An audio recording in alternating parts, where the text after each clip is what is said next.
Good day and welcome to the Gulf News Update for Monday, July the 20th. Here are the top stories at this hour. The UN Security Council is due to adopt a resolution today that would clear a path for international sanctions crippling Iran's economy to be lifted. The Council's 5 permanent members plus Germany crafted the deal signed in Vienna last week, as well as the draft UN resolution. The text launches a progressive and conditional lifting of sanctions in exchange for guarantees that the Islamic Republic will not develop a nuclear bomb.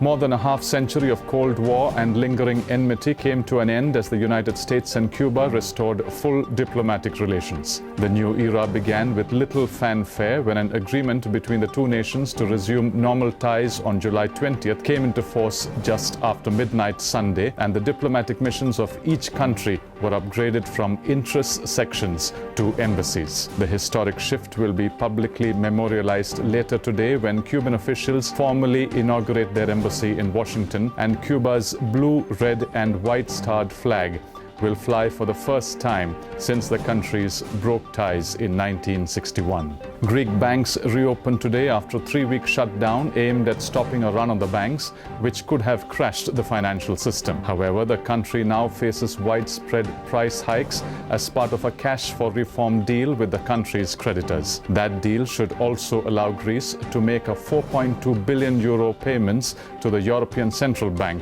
which is due today.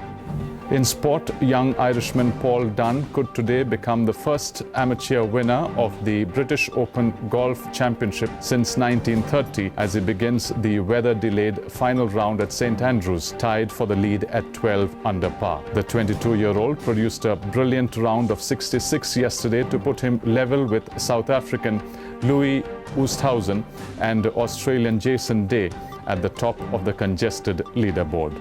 Under oath in a hotel, Bill Cosby sketched a very different image of America's dad. A philanderer who plied young women with quaaludes, claimed to be adept at reading their unspoken desires, and tried to use his wealth to keep Mrs. Cosby in the dark. The portrait comes from Cosby's own words in a transcript of a deposition taken in Philadelphia. It is the only publicly available testimony he has given in response to accusations he drugged and sexually assaulted dozens of women over 4 decades. Cosby has denied the allegations, calling the sexual contact consensual.